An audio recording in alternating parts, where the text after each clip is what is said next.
Saturday night. That means it's time for the Don Tony Show. The wait all week long is finally over.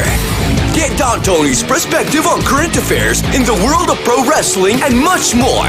The Don Tony Show. And now your host, the man, the legend, Don Tony.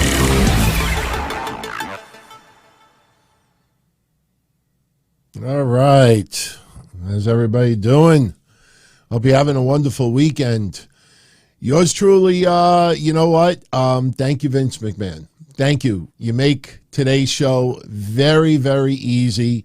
Welcome to the Don Tony Show for Saturday, January 7th, 2023.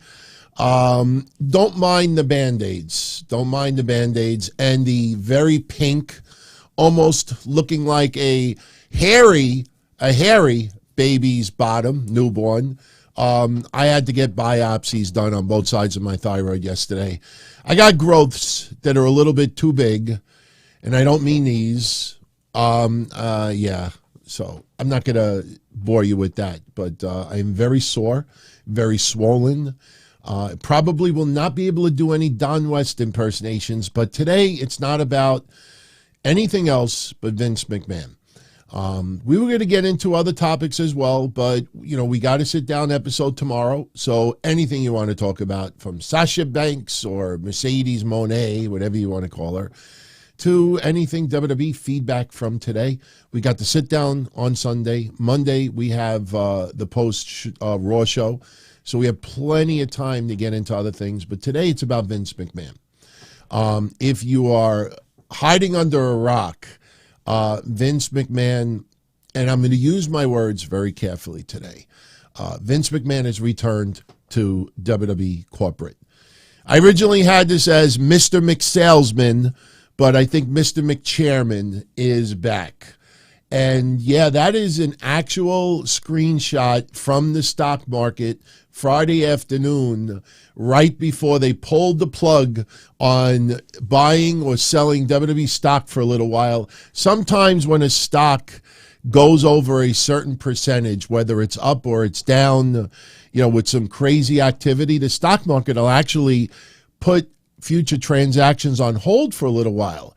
It's almost like, calm down, Silva. You know, relax. So yesterday the stock market blew up. Think about this. Vince McMahon yesterday made over $400 million. That is true. Now, I'm not going to sit here trying to come off as this polished journalist. I'm wearing a T-shirt. I'm not wearing a suit. I got my hat pushed back, and the background is what it is. It's things that I like, things that I cared for. So I'm just going to give it to you straight up. Almost like the Cliff Notes, you know, simple explanation. And I honestly believe if you were really, truly wanting to know the facts, what is happening, what could happen, and what will not happen, then I hope I do my job. The doom and gloom rants, that always gets attention. You get angry, livid, you know, that always gets attention. There's always a big audience for that. It stands out. You know, facts are boring. You know, unfortunately, we have realized that people in many cases are not interested in the truth. They just want gossip. They want reason to piss in the wind. They want reason to yell and scream. I'm going to tell you straight up of why Vince McMahon is back, what he's not going to do. And if you've been following my shows and my discussions on Vince for the last 2 years, this should not have surprised you at all. Understand, this is a billion-dollar company. Billions. Their market share, their value right now is over $5 billion. If you pay attention to the internet wrestling community, they treat WWE like it's an indie promotion. That stock went up 20% yesterday. That is billions of dollars of revenue.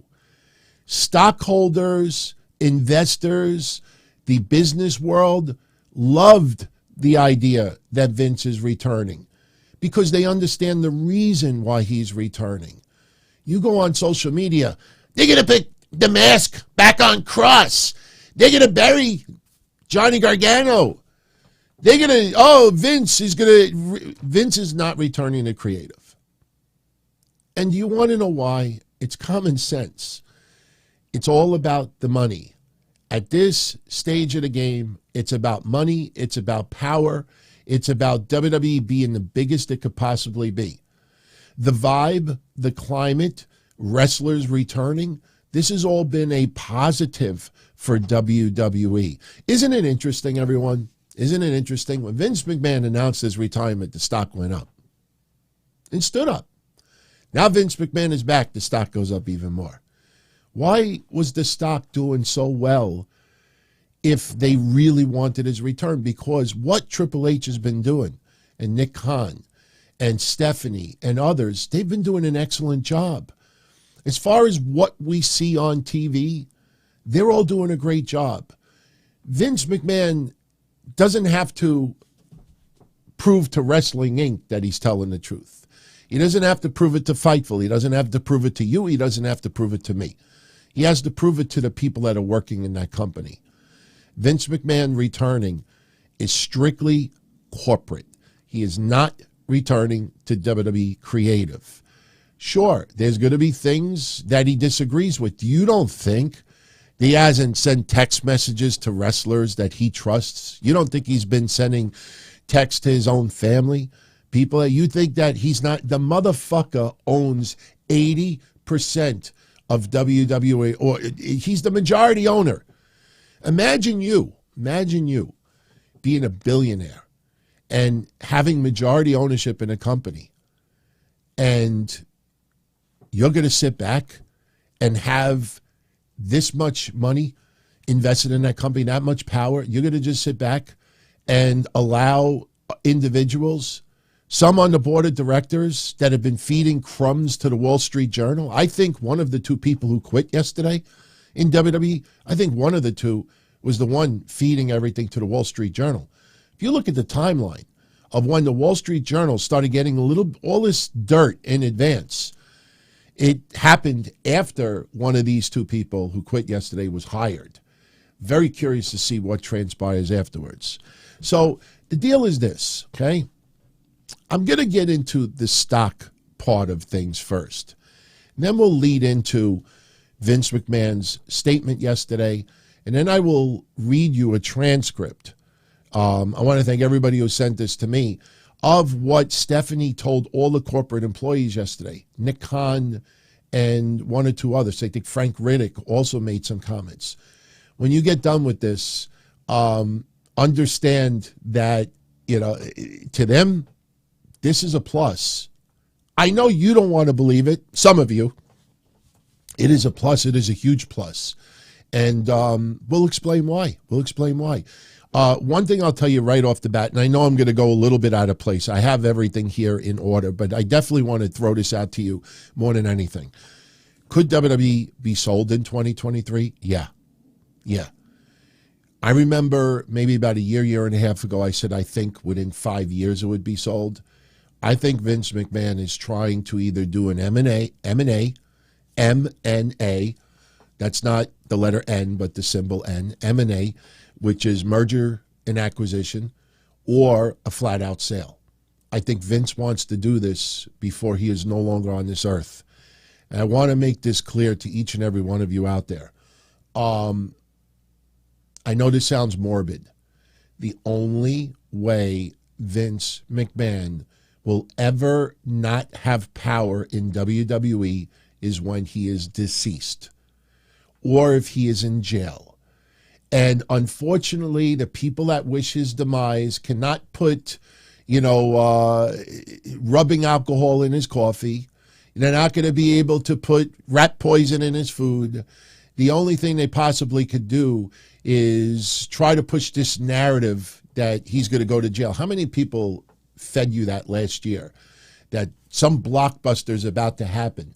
Remember those people in the news world, not even talking about wrestling news, people in the news world that seemed disappointed that there wasn't more buzz circling Vince McMahon. Well, did you ever think that maybe, in that strange world of entertainment and millionaires and billionaires, that are some people that do play the game for advancement, and then they break the bank as a result. You know, they made it seem like Vince forced himself. We don't know the truth. We don't know the truth. But the fact is, people took money instead of, taking, their asses to the police department or the police station. We don't know. But when you have people in the legitimate news world that are disappointed, that's agenda. That's not reporting news. That's agenda. That's what they want. And the Wall Street Journal was right at the top of that list. So here's what you need to know. And then we'll get into the stock and everything else. And I have tons of writing in front of me. WWE's TV deal, the rights deal with Fox and the USA Network expire next year. Next year. They want to start negotiations this year. And those corporate entities, those billion and trillion dollar outlets out there, these conglomerates, they want a deal with Vince McMahon.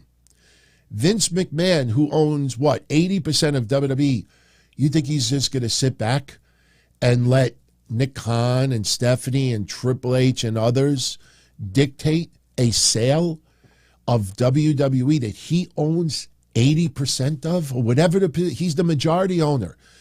Anybody with a half a brain would tell you that if I own my house, I own 80%, 90% of my house, and then I'm forced to stay somewhere else right now, I'm splitting up with my wife, which ain't happening, and then, hey, they want to sell the house.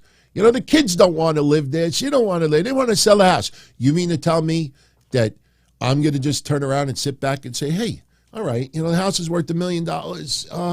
Somebody's offering you $600,000 cash. Yeah, I'll just, do whatever you want. It's cool. Vince McMahon built this company to what it is. That guy is, whether you like him or not, has put his entire life in pro wrestling. And it has sparked other companies and other people, trying to do, the alternative. That man always was going to be involved on the corporate side. We've talked about that countless times. Now, it's going to be really interesting because as far as we know, nothing has been settled with Rita Marie, that WWF referee, who is going to sue Vince McMahon if they don't work something out.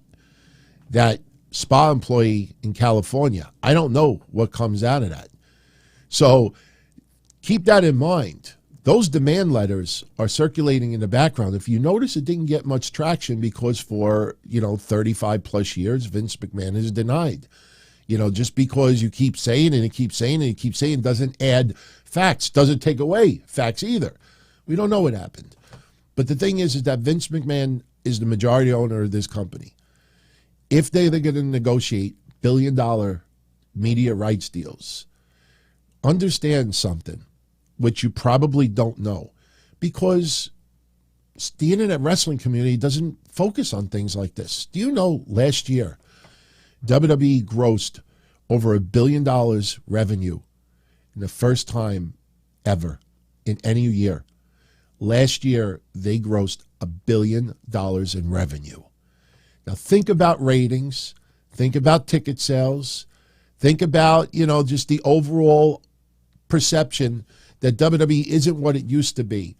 You think about the attitude here, and yes, you could adjust for inflation. Adjust for inflation. Go right ahead. This is the first time $1 billion.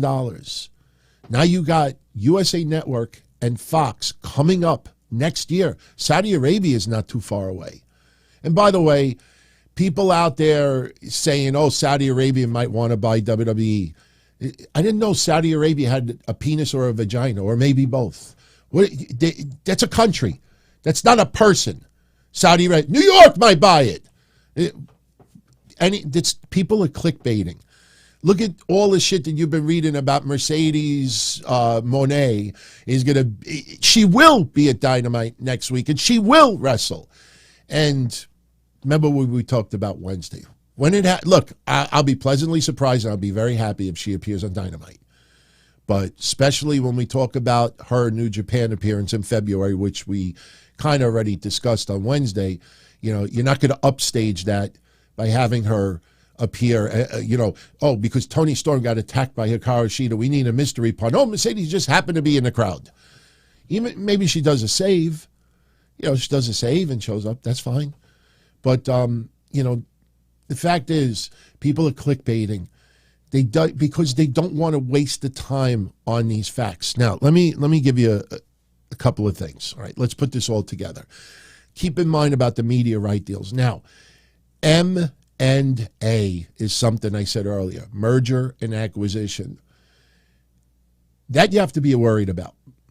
The only way Vince McMahon will no longer be in power in WWE is if he is dead, arrested, or if the company is flat out sold. If the company is flat out sold and he sells all of his shares, he's out. But they are more interested in merger and acquisition. Sesame, NBC Universal, you merge, you acquire, you get bigger and better. Bigger, better, badder. That is something that is being discussed as well. I have a quote that I'm going to share with you in a little bit. When you hear it, that you got to be concerned about. Because if WWE merges with a company, that means Vince could very well still be in power.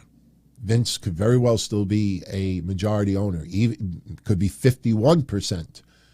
But really, when you think about it, the only three ways Vince McMahon is no longer in power: dead, arrested, sold.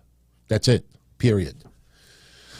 Okay, now as far as stock, let me explain this. And again, I'm not a polished professional, but I think you'll understand it pretty easy. In stock, there are two different types of shares. Class A, common stock, Class B. When we buy WWE stock, and I own WWE stock about 20 years ago, I didn't own much. I think I owned 100 shares. I had Class A stock. I had no voting power, zero. Class B stock, though, gives you 10 times the voting power. So if you own 10 shares of one or one share of the other, the voting power is the same. Get a load of this, okay? Let me give you Stephanie McMahon as an example. Stephanie McMahon owns, I would say, about a little less than 2 million shares of stock, okay? Do you know out of the 2 million shares of stock, only about 70,000 of them are Class A? Now remember, Class B shares give you 10 times the voting power. So she's got almost 2 million shares, and 1,900,000 of them, each one of those shares is 10 times the voting power. It's like I have $1 and you have 10 cents. So when you heard couple of years ago, Stephanie sold 40% of her Class A stock. If you take that zero off of it, as far as voting power goes, that is only about 4% of the overall voting power that she had. So just put it in perspective. Now, let's look at who has voting power in WWE. As far as the investors go, Linzell Train Limited is the biggest institutional owner, biggest company out there as far as shares. They own 14% of WWE shares, which gives them about 3% of the voting power, 3%. Stephanie McMahon, she owns about 2% of the shares, but because she has so many of Class B stock, she has 5% voting power. Now, I'm going to jump a little ahead, but you'll find this very, very interesting. Class B shares were only available to the McMahon family.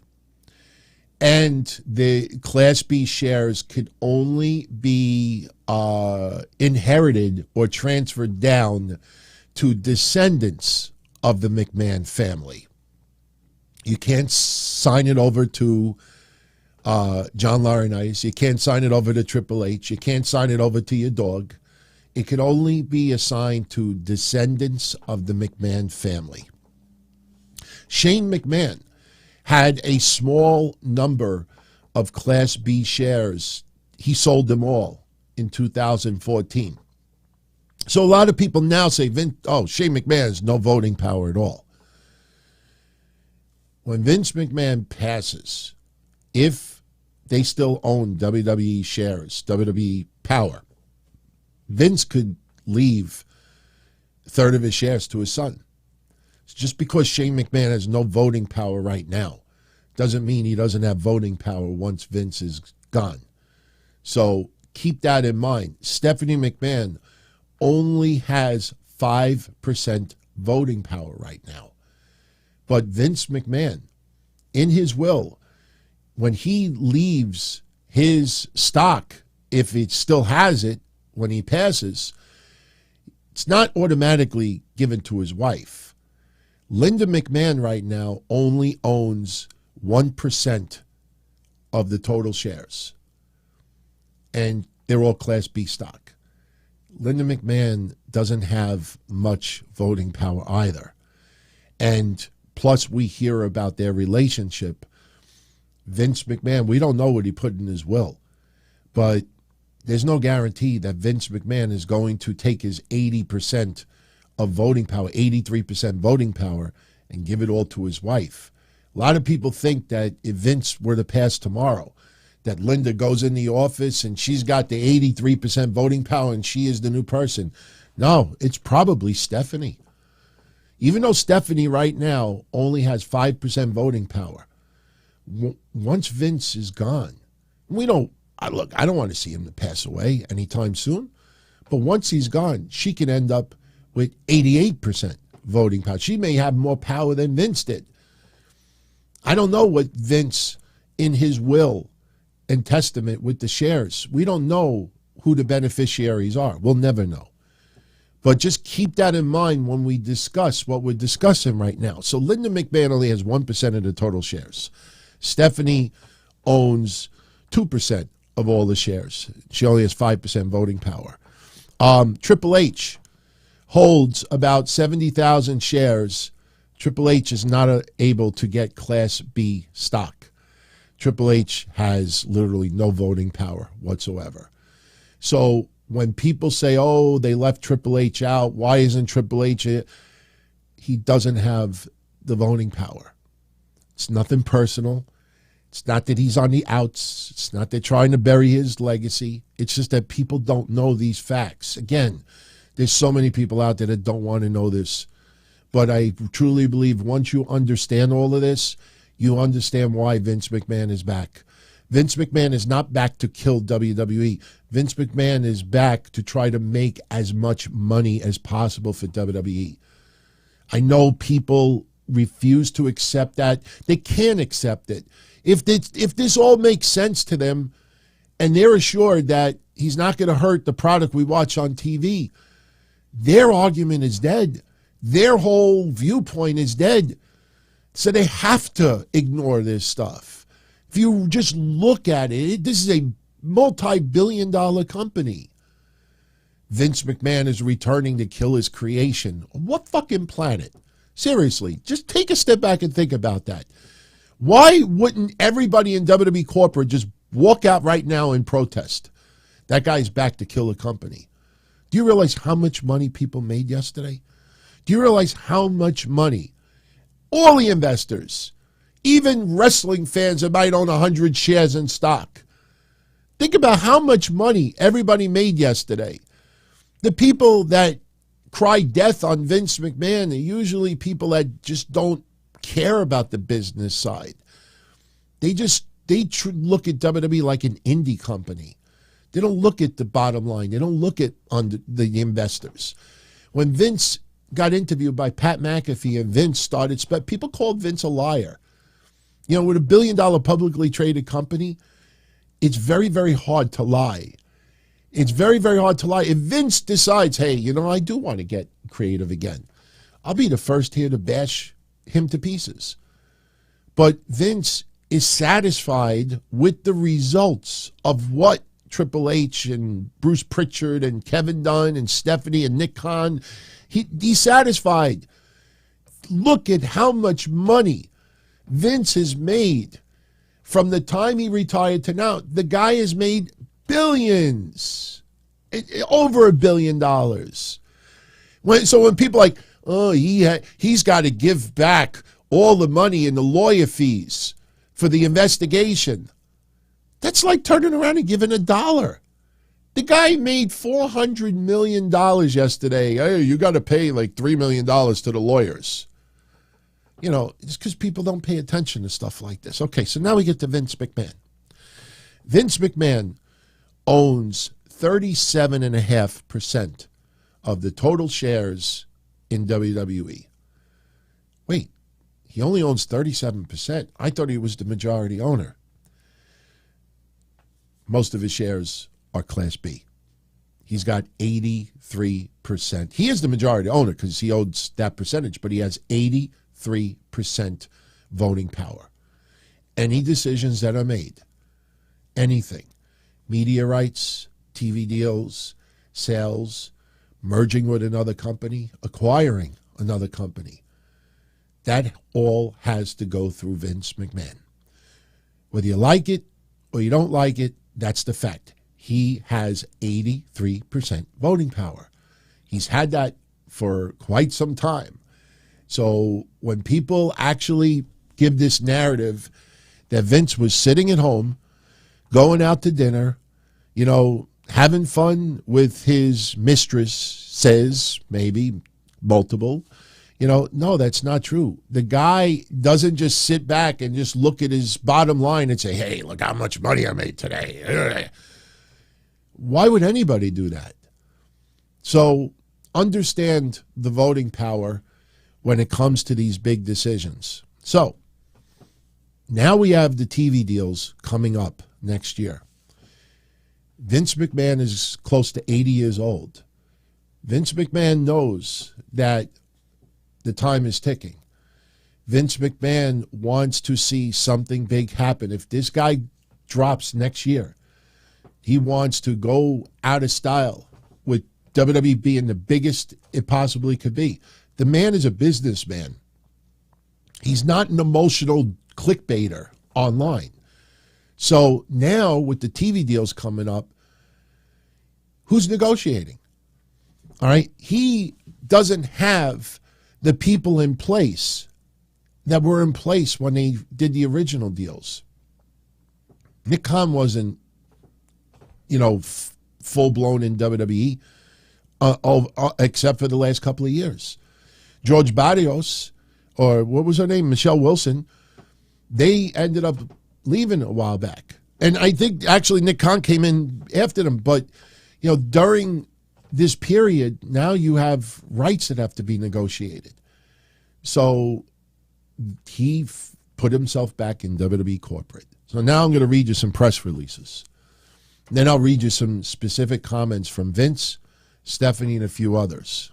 And then you'll understand why he is back and what he will be doing, what he will not be doing. Okay. Vince McMahon, this was the title of the press release. Vince McMahon takes actions in support of a plan for WWE to undertake a review of strategic alternatives and capture unique opportunities to maximize long-term value for all shareholders. Vince McMahon, founder and controlling shareholder of WWE, announced January 6th that he has taken necessary actions to position the company to capitalize on a unique opportunity to maximize long-term value to shareholders. The actions communicated to the WWE Board of Directors via written consent include the election of Mr. McMahon to the board, as well as Michelle Wilson and George Barrios, the former WWE co-presidents and board members. They are currently the co-founders and co-CEOs of Isos Capital Management. Mr. McMahon expects to assume his role of executive chairman of the board. Mr. McMahon's new role will enable unified decision-making through the company's upcoming media rights negotiations and a parallel full review of the company's strategic alternatives. Mr. McMahon believes this is the right course of action in the best interests of WWE and the WWE shareholders. As Mr. McMahon has communicated to the board, he believes there is a narrow window of opportunity to create significant value for all the shareholders, and that to do so, the strategic alternatives review must occur in tandem with the media rights negotiations. Fox, USA, things like that. Okay. He also expressed to the board that he believes that these two initiatives require Mr. McMahon's direct participation, leadership, and support as the controlling shareholder. As we said earlier, these conglomerates want to deal with Vince McMahon. Vince McMahon has that majority ownership of WWE. He's not going to sit back and watch USA or NBC or Disney or Fox or anybody else negotiate the future of WWE, and he just sits back and just accepts what happens. Why? So it pleases the internet, the internet wrestling community? Here is Vince's quotes. WWE is entering a critical juncture in its history with the upcoming media rights negotiations, coinciding with increased industry-wide demand for quality content and live events, and with more companies seeking to own the intellectual property on these platforms. This is Vince's quotes. The only way for WWE to fully capitalize on this opportunity is for me to return as executive chairman and support the management team in the negotiation for our media rights, and to combine that with a review of strategic alternatives. My return will allow WWE, as well as any transaction counterparties, to engage in these processes, knowing that they will have the full support of the controlling shareholder. Basically, if Vince wasn't back, Vince would not agree to any deals. If I'm not back in that corporate position, negotiate all you want. Nothing goes through without me. That's the truth. Whether you like it, and notice here, I'm not bashing him, I'm not praising him, I'm just telling you the truth. Following, and this is interesting, following conversations with representatives of the company, both before and Mr. McMahon's most recent letter, dated December 31st, Mr. McMahon determined, consistent with his rights as controlling shareholder, that the steps announced today are necessary to maximize the value for all shareholders.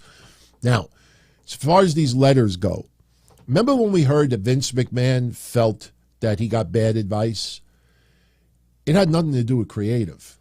It had to do with him stepping down and letting WWE Board of Directors negotiate the future of WWE without his involvement. Just sitting at home. You know, Vince, we're going to sell to you NBC Universal. I know you own the majority, but hey, you're retired. You're sitting home. He feels he got bad advice. Who gave him that advice? I have no idea. All right. Oh, when we get into who stepped down, it's pretty interesting. All right. Mr. McMahon said, and I quote, Ms. Wilson and Mr. Barrios are highly qualified directors whose professional experience positions them well to help the company achieve the best possible outcomes in these initiatives. As former WWE co-presidents and board members, they are intimately familiar with the industry dynamics and the organization's operations that have helped guide the company through past successful media rights negotiations. Vince wants them there because they negotiated in the past. I look forward to working closely again with Michelle and George. WWE has an exceptional management team in place, and I do not intend for my return to have any impact on their roles, duties, or responsibilities. That one statement is where the internet wrestling community says this. Fuck you, Vince. You're a fucking liar. Fuck you, Vince. That's a fake tweet, by the way. Fuck you, Vince. Vince McMahon is not looking for the assurance of the internet wrestling community. He wants to have Stephanie, Nick Khan, Triple H, and others to rest easy that what they are doing, he is not going to interfere with. He is back there on hand to see and document and witness and be a part of all the negotiations for any future TV deals, a possible sale, a merger and or an acquisition. He wants to be hands-on. He's got that right. He's the majority owner. He is the majority shareholder. He has 83% voting power. Why would you not expect this? Whether we like it or we don't like it, you look at it and you say, makes sense. He wants to be part of whatever goes on in the future. He built it. He's not looking to dismantle it. That's what a lot of people, that's where facts go out the door and, hey, look at me, pay attention to me, click my stuff, agree with me, yell with me.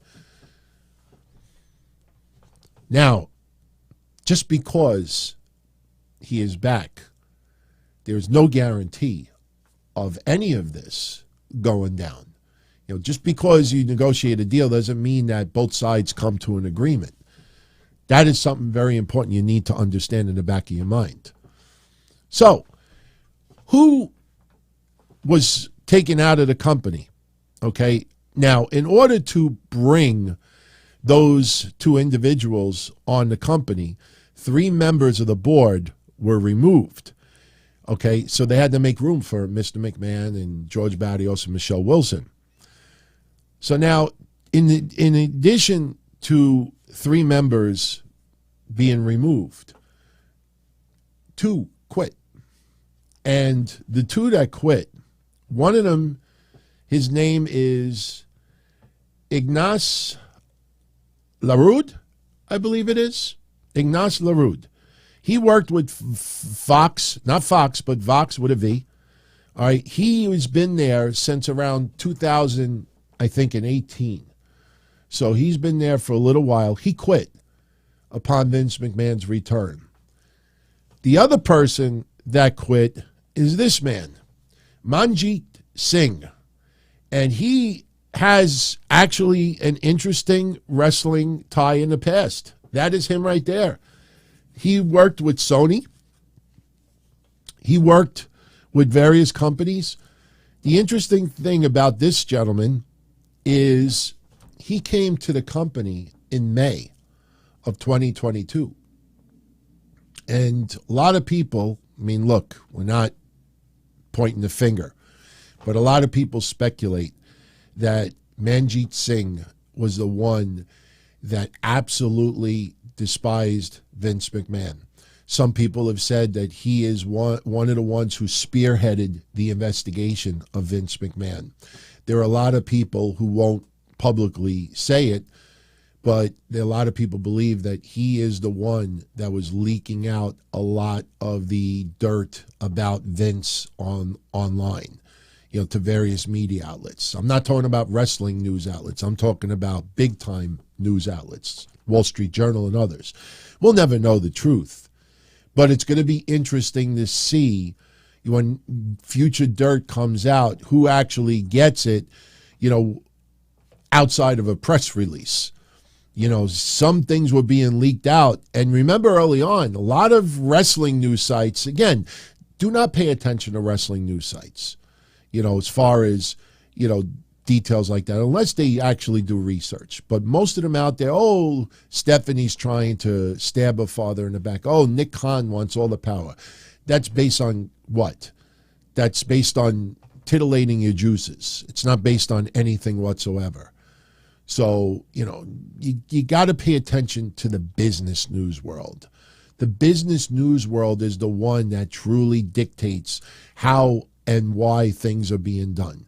If you look at the internet wrestling, if you base Vince's return on the internet wrestling community, you are to believe that, he is back because he can't stand what they're doing, bringing in Hit Row and Karrion Kross and Johnny Gargano, and oh my God, they're going to bring in Chelsea Green again and this and that. That he can't stand sitting back and that people who were hired now got to be worried that Vince is going to fucking ruin them. Vince is happy with the jobs that WWE Creative has done since he retired, because the employees are happier, the company is stronger, the energy and the future and the perception is bright, And that is what you want when you want to negotiate TV deals. When people see, you had Steve Austin return, The Rock is going to appear at Mania. You could have, other, everything that's positive, and you got the vibes, and you got everybody happy. This affects the bottom line. If everybody is, angry, distraught, they want to quit, they want this, they want that, people don't want to invest in something like that. Nobody wants to invest in a dumpster fire. So, sure, Vince could do what he wants. He's the boss. He could do whatever he wants. But he understands that he needs those people to be in the positions that they're in. If you see John Laurinaitis back or something like that, that's where you start raising holy hell. But Vince has made it clear. And the letter that he wrote was December 31st, everyone, 1 week ago. Vince wrote 2 letters in December telling WWE what his intentions were. And Vince said that if we're going to negotiate deals, you got to do it with me involved. I'm the majority owner. I have 83% voting power. If you plan on doing this stuff, you got to do it with me. Everybody in the company understands that. So, now, let's go a little bit further. As I said earlier, the TV rights deals for Fox and the USA Network expire next year, and negotiations are supposed to start this year. Now, here's where it gets interesting. The strategic thinking with Vince McMahon and some people in that company is that a larger deal, like a merger and an acquisition, might be the way to go instead of a flat-out sale. Think about that for a minute. Let's say Universal, NBC, Fox, whoever wants to work out a deal with WWE. Instead of just media rights paying $1 billion for a TV deal, hey, maybe we could do $3 billion and we have a little bit of a merger in some capacity. So they're looking for not only media right negotiations, but maybe we could do a little bit more. So that is something you have to think about. That, okay, you don't want to spend $10 million on buying WWE and you get $1 billion for a media rights deal that expires after a bunch of years. How's about we do something bigger than a media rights deal and, we have a little bit of a merger? If that happens, Vince McMahon could still be in power. Again, the only way Vince will ever be out of the WWE corporate is death, jail, or sale. Flat out sale. Merger could keep him in charge. Keep that in mind. Now, yesterday, because people were in the office, they had to do some type of, I don't know if it was a Skype or Zoom call, but Stephanie, Nick Khan, and Frank Riddick were on the call. All of the corporate employees within WWE were, I don't want to say invited, but they were pretty much required to connect to the call, and they discussed the return of Vince McMahon. And this is not a full transcript. Some of you gave this to me. I saw some websites actually posting, paragraphs of it. So I'm just going to read you some highlights. This is what Stephanie had to say, Nick Khan and Frank Riddick. And remember, again, Triple H is not part of this, and it's not a nefarious thing. Just understand, who does what in the corporate, especially. Stephanie announced to the corporate employees that Vince McMahon is coming back to the board of directors. He made it clear upon his return what he's really most excited about is the media rights opportunity in front of us, and that we've all been discussing and tying that to a strategic alternative process. We want to make sure we got with everyone as soon as possible so you're aware of this and we can explain a little bit more about it. Frank Riddick says, at a very high level, what Vince has proposed and the process that would be followed would be to engage with a banker and prepare some background information on the company and present that to potential partners for the company. M&A. To evaluate whether there are any strategic transactions that would enhance the value of the company to all its constituents, including shareholders. And the idea, as Stephanie McMahon had said, the timing of this is largely driven around the upcoming media rights renewals, and to do something that could enhance those media rights renewals. So that would include strategic initiatives, strategic alternatives, which could include a broad range of potential transactions. Everything from a combination with another company, M&A. An acquisition of a company by someone, M&A. Or a take-private transaction, taking the company private, and or just simply sort of cooperation joint venture agreement. Now, taking WWE private again, I think that's probably the least likely scenario, everyone, but that is something that is being discussed as well. Definitely something that you have to keep in the back of your mind. If WWE goes private again, things are much, much different. Vince is the controlling shareholder and controls the vote of the stock. The company he is the ultimate decider as to where a transaction happens or it doesn't happen. Everything that we talk about today, that one sentence sums up why Vince is back. It's not about creative. It's not about trying to kill a company. He's not going to kill a company. Look again, my friends, look at this. That was yesterday. If investors, the financial world, thought Vince was coming back to kill his creation, you would not see the stock go up 22%. That is billions of dollars, everyone. You look at this, and this is the real world, everyone, and this is the internet wrestling community world. That is the difference. Which side? Now, you could be part of both. You just don't like Vince McMahon. Fuck you, you motherfucker. You got $450 million yesterday, you pig. All right? I don't blame people for hating Vince McMahon, but you have to understand why he's back. People are going to try to doom and gloom you and convince you that he's going to fuck everything. And here's the worst part about it. Before we finish this up, because we're almost done. I'm good. Here's the worst part about all of this. This is coming. Be prepared for this. Be prepared. Not every Triple H rehire has worked out great. Let's be honest. And it's creative. I have expressed my feelings on the use of Emma to Neil Dashwood since she's returned. Hit Row yesterday turned heel, which I love. We'll talk about that maybe on the sit down tomorrow, Monday. There's been a couple of re-signings. Braun Strowman has been excellent. There's been a couple others that have kind of fizzled out. And you ask yourself, why was this person brought in? Or people.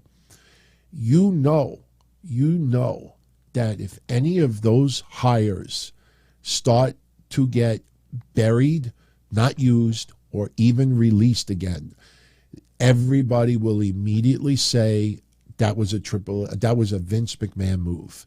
See, Vince McMahon's already getting. So now if Triple H, because again, Triple H is part of the machine, and I'm not saying that as a bad thing or a good thing, I'm just telling it like it is. Triple H is part of the machine. If you look at a lot of the creative, if you look at a lot of the storylines, you look at a lot of the finishes, there's no different. But understand that some people are going to be let go. Some people are not going to work out.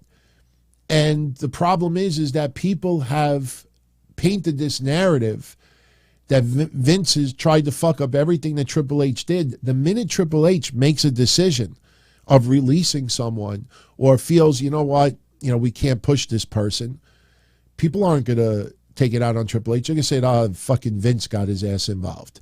Vince is leaking things to Bruce Pritchard. Bruce, marry that person. Put a mask back on him. Call him this. People will say, that wasn't a Triple H move. That was a Vince move. But we won't be able to. That's what you're going to start seeing happen. So I do feel a little bad for Triple H. because some decision that he makes, whether good or bad, it's going to get thrown as Vince. And isn't that a little reminiscent of TNA on a much, much smaller scale? Remember, everything was blamed on Russo. Blame Russo, blame Russo, blame Russo. And then you find out in shoot interviews years later, like, oh, he had nothing to do with that. He had nothing to do with that. He really didn't have anything to do with that. Oh, that wasn't his idea. But at the time, everything was blame Russo, blame Russo, blame Russo. I'm not saying that he is, immune to bad decisions. He's had his share. But that's going to be the narrative going forward. Get prepared for it because that's going to happen. So, just to wrap this up, Frank Riddick says, and then we'll get to Nick Khan, and then Stephanie with some very interesting comments to close it out. Nick Khan says, and I quote, how Vince's return, the media rights, and these possible deals go hand in hand. Nick Khan says, for example, since our U.S. media rights are up in October of 2024 for any conglomerate, so think Disney, Comcast, Netflix, etc., any conglomerate that might be interested in WWE would be interested in purchasing the company outright. They very well may be interested in doing a media rights deal. But obviously, we couldn't do a media rights deal with Comcast and then sell to Disney. Doesn't it sound so easy to make sense? Think about that for a minute. Media rights deal are coming up in October of next year. So in order to negotiate, media rights go hand in hand with a possible sale because you can't ink a media rights deal with one and sell it to the other. He says that very well may be interested in doing a media rights deal, but obviously we couldn't do a media rights deal, let's say with Comcast and sell to Disney. Those sort of companies would want to make some sort of acquisition prior to those media rights being up. So the timing is spot on for that now. In terms of the day-to-day of the company, nothing is changing. It's Nick Khan saying this. Day-to-day operations, nothing is changing. Stephanie is in her role. I am in my role. Frank is in his role. Paul, Triple H, is in his role. Kevin Dunn is in his role. And we would ask everyone to stay focused on the business at hand. We are going to engage in this process.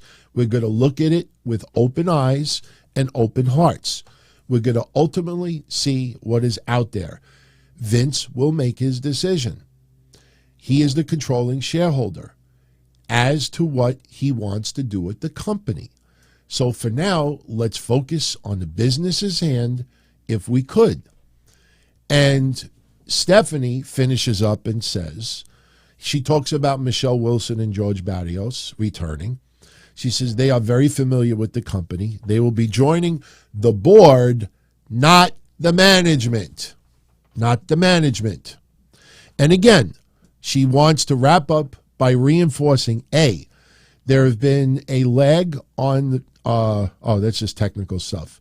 When Frank talks about how well-positioned WWE is in our performance, the reason why we're doing so well is because of all of you, because of our employees who bring everything that they have to the table every single day. We are grateful, we're appreciative, and we want you to know that our employees are incredibly important to us. We recognize all your contributions, and you will be well informed throughout the process. We don't want there to be animosity, and obviously there's going to be some animosity. She admits it. There's going to be some animosity.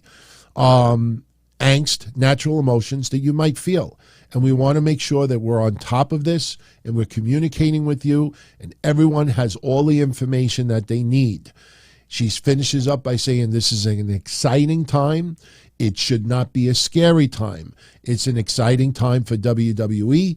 Our founder is back on the board and is going to help lead the process. Thank you, all of you. It's an exciting way to kick off 2023. That is what went down yesterday. So, in summary, Vince McMahon is back in corporate because you got some big media rights deals coming up. And why just do a media rights deal? Look at the economy. Look at what's going on. They made $1 billion last year the first time. And think of it during COVID in an economy the way it was. WWE is not just about live events, premium live events, ticket sales. For us wrestling fans, that's all WWE is about. Buying some merchandise, going to see an event in person, buying a little memorabilia, buying a premium live event. And even with that, you subscribe to Peacock. They got their money already. So you're paying Peacock to watch it for the most part. So what we look at as WWE and what WWE's revenue is based on is two totally different things. And that is why I say with respect, that's why you really can't base your overall perception of why Vince is back on the internet wrestling community. Because none of what I said really has to do with you, I, or anything else. It obviously does in a degree, because if WWE is sold or if WWE merges with another company, that's obviously something we would want to know. I mean, my God, look what happened with WCW in 2001. Look at, the AOL Time Warner deal that led to WCW's demise. The AOL Time Warner deal is what killed WCW more than anything else. People will say, oh, no, it was creative. Well, that was a big part of it as well. It was losing tons of money. But just think about, if you want a good example, just think about WCW in 2001, 2000. They lost so much money, but yet they were still decent ratings enough where they were the highest rated shows on Turner. WCW was still the highest on Turner, but they were hemorrhaging money.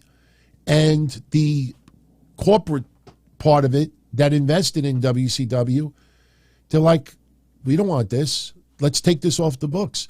A lot of people don't understand what happened with AOL Time Warner and some deals that went bad very quickly.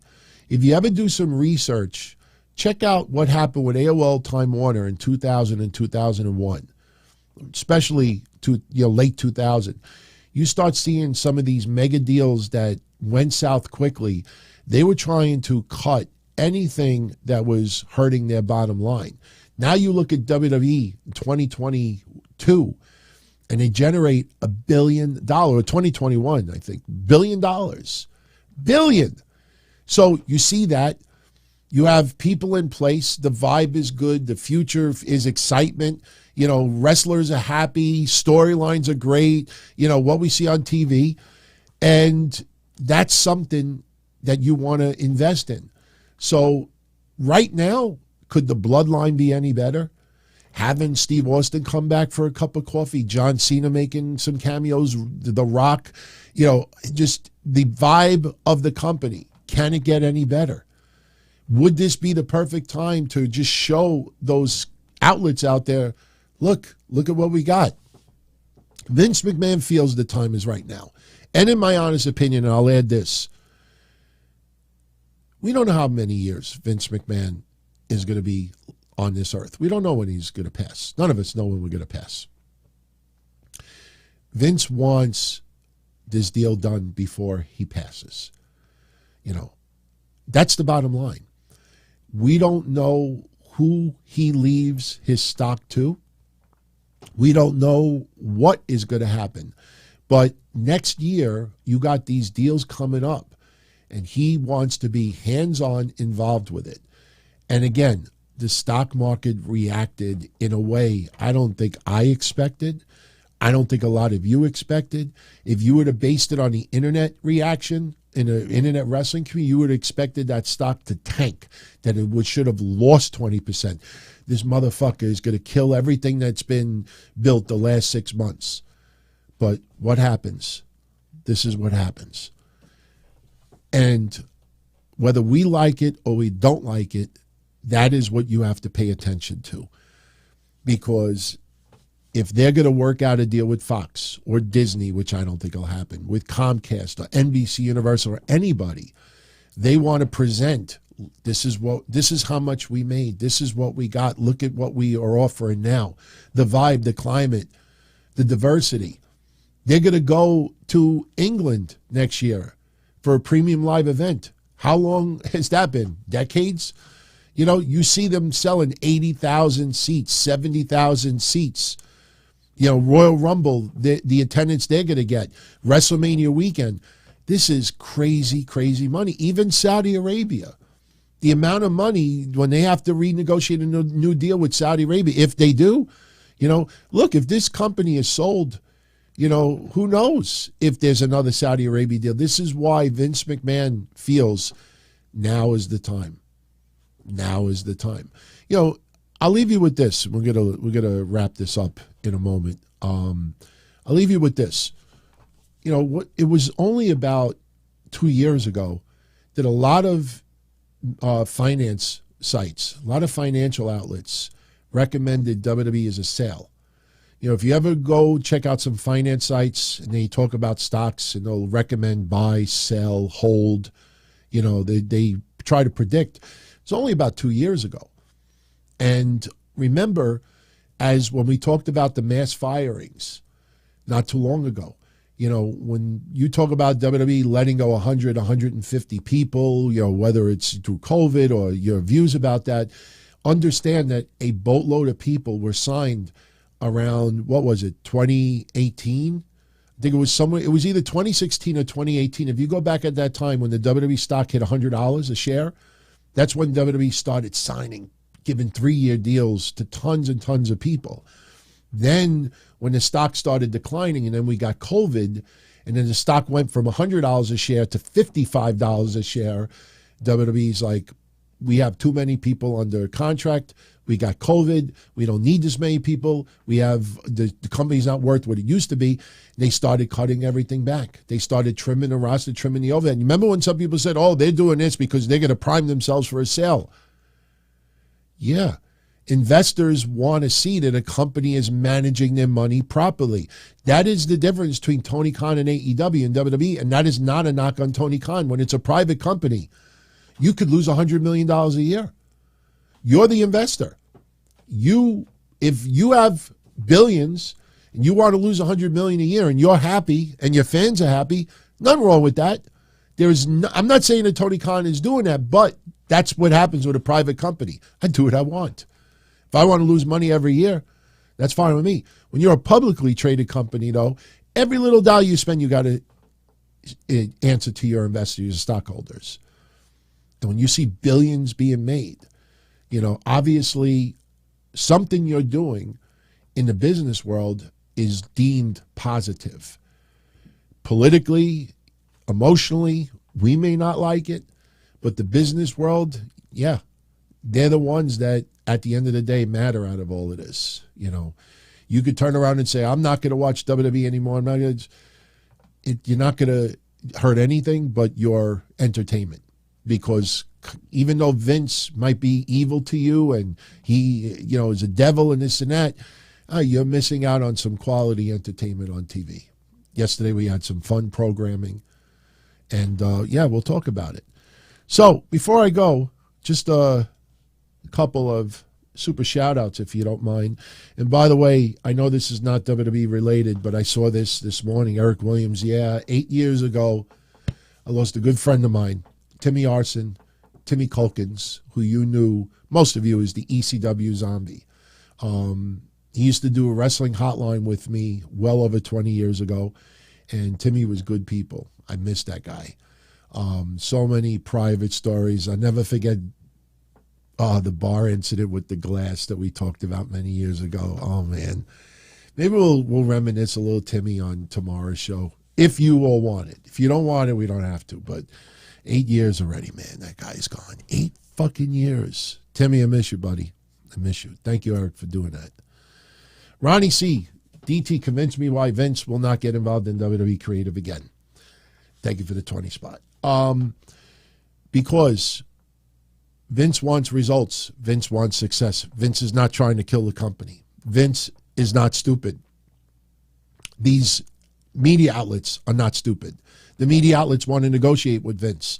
You think Vince wants to come back and be circled around a roster that is not happy?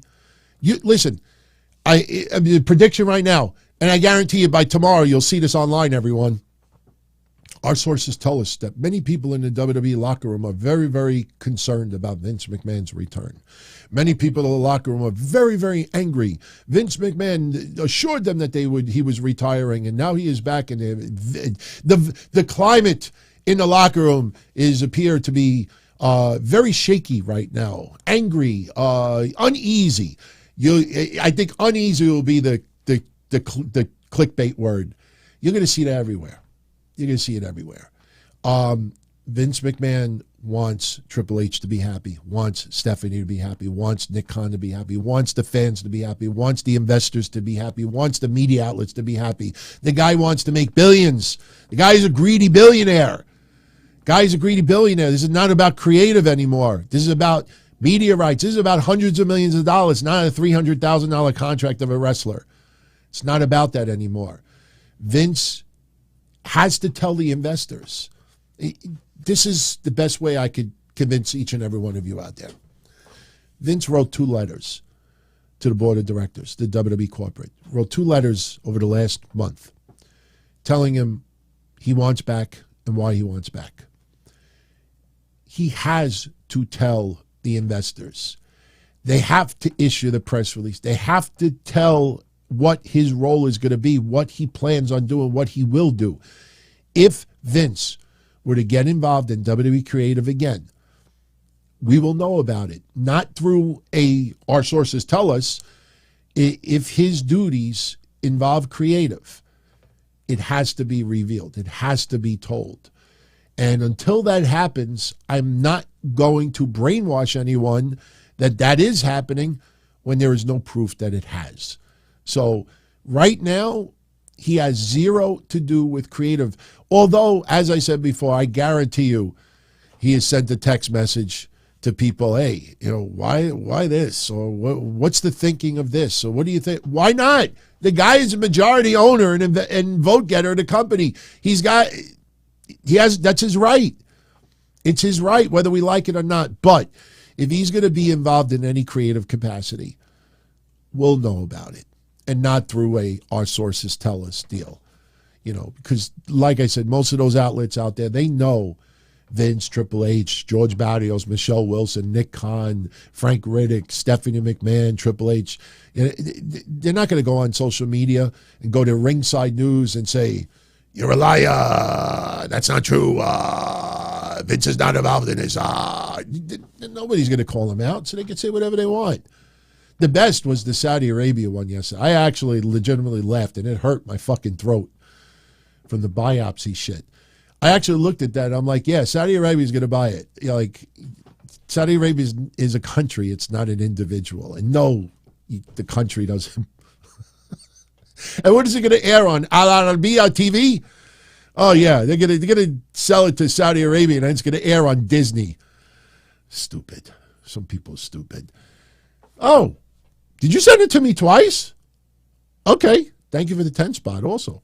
Much love. I don't know. Was that a faux pas on your part? But thank you. I appreciate it. Or did you really want me to convince you? I hope I did. Listen, I just want good quality programming. I want the company to succeed. Because if the company succeeds, you get your premium live event in the UK. You get the 80,000 seat arena. You don't get they go and they go the extra mile. They pay the extra money to bring in someone. They up their quality even more. And let's also understand something too. The wrestlers are making good money right now. These wrestlers are making good money. If WWE is not going well and Vince is trying to kill his creation and the stock tanks, that's when people get released. If we didn't have COVID and the stock was still $100 a share, those 150 people might have only been 10 or 20 that would have been released. So understand, you want WWE to succeed, not because Vince makes hundreds of millions or billions. It's because the more success they have, the more everybody benefits from it. Now, that doesn't mean a crappy wrestler is going to break the bank simply because WWE is doing well. You got to deliver on TV. You don't deliver on TV. I don't want to put anybody as an example, but you can't just turn around and think you got job security because WWE stock is almost at $90 or $80 a share. So Dream 101 says, I don't care if Vince comes back. WWE's been the same with small changes here and there. Triple H did not set the world on fire. Thank you for the 5-spot, Dream. Triple H was never supposed to set the world on fire. People made it a big deal that they used the term hospital instead of a local facility. I don't care about terms like that. Let me see, a 10, 15-minute banger. You think Gunther versus Sheamus, those two matches, do you think that we would have had the possibility of even going that extra mile if Vince was still creative? Believe me, Triple H has definitely had a factor on who is given a little bit of an extra chance. That is, I think, the biggest difference between Triple H and Vince McMahon. I think Triple H wants a little bit more long-term planning, giving someone who he feels can deliver, gives them that little bit extra time to do so. And with Vince McMahon, a lot of times, after a couple of weeks, maybe a couple of months at most, pulls the plug, changes things up dramatically, shifts, and he is very character driven, plus he's older. I'm sure, just human nature, the mind doesn't work as good as it used to. So you go with what you think works best based on history. So Triple H was never supposed to set the world on fire, but the energy, the vibe, the way some people are used, giving a little bit extra time, opportunity for someone, don't just do one and done with some people. Triple H has definitely had some positive influence. But, we've called it out. Look at the finishes. How many times? Oh, he doesn't know or she doesn't know that the tag was made. And there was a couple of weeks where like 80% of the matches on the show was the same finish. How many times, week after week, they did it again. They did it again. They did it again. And 50-50 booking. So Triple H hasn't been perfect, but he was never supposed to be perfect. But Triple H has definitely improved the vibe, the climate, the culture. Wrestlers don't feel like they're on eggshells. Listen, those wrestlers know there's always somebody in that company looking to take their spot. That's a fact. AEW, WWE, anywhere. There's always a wrestler looking to take your spot if they could, because they want to get the opportunity. But Triple H has removed that, hey, if you got a creative idea, you think something would really, really work, come to me. That is awesome. That is awesome. That is something that Vince McMahon, other than a select group of people, would allow. So believe me, I tell you, not everything that Triple H has done positive, we actually see on TV. But he has definitely helped a tremendous amount. So, all right. Kevon Lewis, he predicts Crappage and Battle of the Belts get 205,000 viewers. Yeah, well, we'll talk about Battle of the Belts maybe a little tomorrow or Monday. I did watch it yesterday. I was in the watch party early, but, this shit was just, it was swollen. It still is swollen. If you look, I look like, I got fucking, like, I don't know what. I can't take the Band-Aids off for another 16 hours or whatever, so can't get it wet. But I just didn't feel well. I still don't feel well, but I watched it yesterday. It was strategically placed at 11 p.m. because, look at the matches on there. I like Sky Blue. Anybody think that Jade Cargill was going to lose? They were hyping up matches for next week's Rampage or next week's Dynamite. Like, make Battle of the Belts feel like a 1-hour pay-per-view. It doesn't have to have pay-per-view quality matches, but I did like the Acclaimed Jarrett Lethal stuff. The antics with Aubrey Edwards and Sonjay Dutt at the end, it was a little comical. But for 11 p.m. to midnight, I thought it was all right. I really don't have a problem with it. Kip Sabian and Orange Cassidy I thought was really good also. But, yeah, I think they'll do a little better. I think they'll probably get like 277,000. I'll go with 277 with the rating. 277. All right, everyone. I'm out of here. Wow. We did a whole Don Tony show on Vince McMahon. 75 minutes worth. Like I said, thank you, Vince. No, obviously for giving me wrestling content for 40 plus years. But today, I really was hesitant on doing a show because I had to get these freaking biopsies done yesterday, and it still hurts like hell. It really does. So when this broke, I said, okay, let's do a show, but let's just focus on Vince. This way, when people tune in, it's everything you want to know about Vince. And again, I'm not trying to disrespect anyone else out there, but maybe Cornette will do it. Conan will do it. Russo will do it. Bischoff, those guys, they will do the work and the research. Brian Last, Brandon Thurston does great research as well.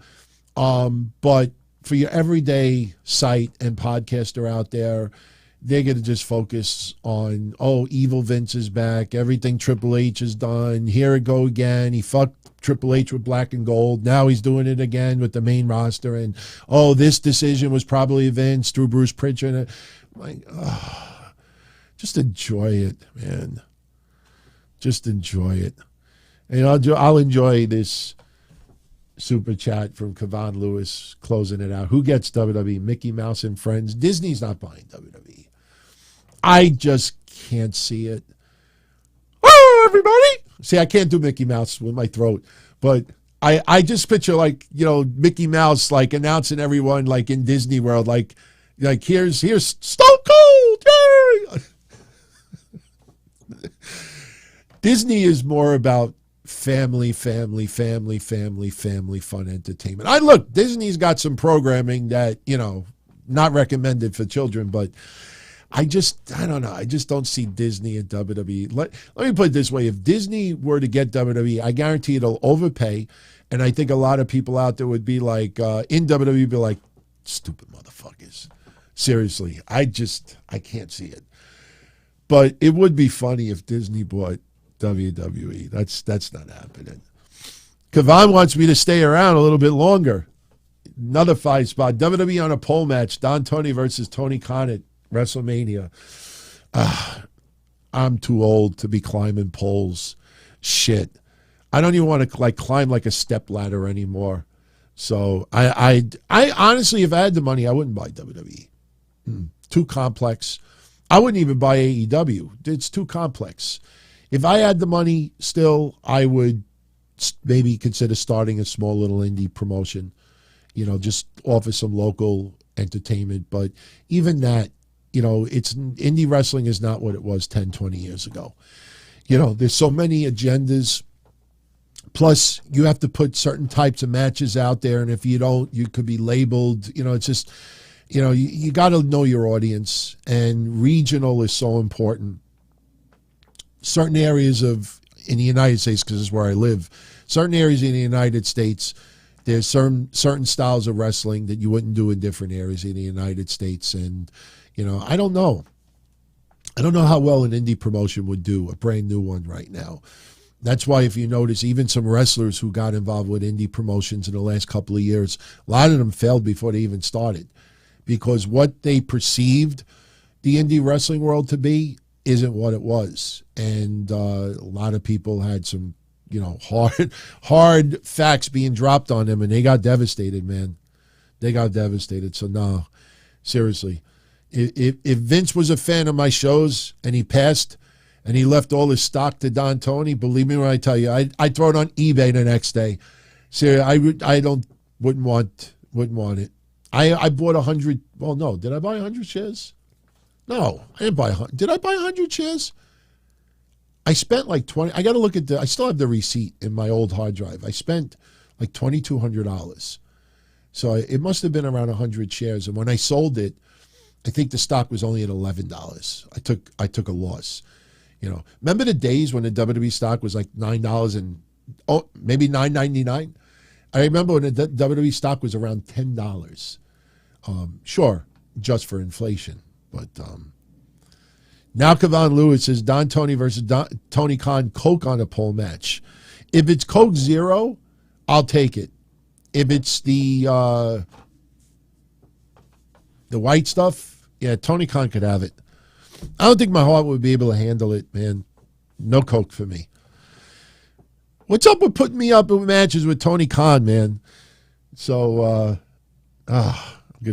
what we believe, or it may affect us in a negative way. You know, like selling it to another company. If sure, they may keep Stephanie, they may keep Triple H, but they're not obligated to. And if they invest, especially if you deal with $1 trillion company, imagine working out a sale with $1 trillion company, and then they put their own people in there, and what we see on TV is just doesn't have the WWE vibe, and you start losing revenue substantially. You know, those $1 trillion companies will write that son of a bitch off as quickly as possible. And I think WWE could just fail and close. I mean, I'm not predicting that. We don't even know who would consider that. But, you know, him returning could hurt WWE. It really depends on what negotiations are done. And if it is a sale, if it's just a merger, Vince could still have the power that he has. So, you know, understand, as long as Vince has those shares and as long as Vince has that majority ownership, that guy could say and do whatever he wants, whether you like it or you don't. But I ask you, if you owned something and had 80% ownership and you were forced to step aside a little bit, and now what you majority owns, other people are considering to sell, considering to merge with, considering to bring people aboard, you wouldn't want to have the final say? Why? Because it makes the internet wrestling community say, you know, got to give Vince credit. You know, he stepped down and he's letting them, you know, make these deals even if they're not well received. You know, you don't want to ink a deal, have the stock tank, and then there's no do-over. So, you know, in the end, I do believe Vince helps WWE on the business side. But, you know, as far as creative goes, I'm not concerned. Until we actually see and witness a change where he is back in creative, where he starts implanting other people in that company, I'm not going to go that doom and gloom clickbait stuff because it's not accurate. It feels good. It sounds good. And it's almost believable. But at the end of the day, it has zero to do with what's going on right now. That's why I was very, very careful to write repeatedly, Vince McMahon returns to WWE Corporate. Corporate. Remember that. But I'm curious what your reactions are. Post it in the comment section. If you want to join me tomorrow, like I said, tomorrow we got the sit down. 8:05 p.m. is the start. And, yeah, we'll have a fun one tomorrow. And then we got Monday. And Monday we'll get into, you know, Sasha Banks, New Japan. The event is announced. She's going to be taking on Kyrie. It's happening in California, which is going to be pretty cool. That event's almost sold out already. You check out Ticketmaster. They sold out about 80% of the building. So it's going to be a complete sellout. Sasha Banks might be what's needed to get more viewers for New Japan programming in the United States. You know, Mercedes Renato, it's Mercedes Moné. I got to get used to the name. So, but all right, I'm out here, everyone. Much love. Have a great weekend, and I hope to see you either Sunday night for the sit down or Monday for our Raw post show. Should be some interesting stuff going on. So, all right, everybody. Much love. Be well. Take care. As far back as I can remember, I always wanted to be a podcaster. For me to live any other way was nuts. To me, those goody-good people who worked shitty jobs for bum paychecks and took the subway to work every day and worried about their bills were dead. I mean, they were suckers. They had no balls. If I wanted something, I just took it. I ran everything. I paid the bills. I paid the host. I even paid the masked maniac. Everybody had their hands out. Everything was for the taking. We always called each other good fellas. You would always hear from somebody. You're gonna like Don Tony. He's all right. He's a good fella. He's one of us. But if you're part of my crew, nobody ever tells you they're gonna get rid of you. It doesn't happen that way. There weren't any arguments or curses like in the movies. See, your haters come with smiles. They come as your friends, the people who've claimed they care the most for your life. And now that's all over. And that's the best part. Today everything is different. There's lots of action. I don't have to wait around for everything like everyone else. Oh, I didn't get the vaccine? Fuck you, vaccine me. Oh, your delivery guy has COVID? Fuck you, feed me. Right after I moved here, I ordered egg noodles and ketchup, and I got spaghetti with meat sauce. I'm no longer an average nobody, while they get to live the rest of their lives like a bunch of schnooks.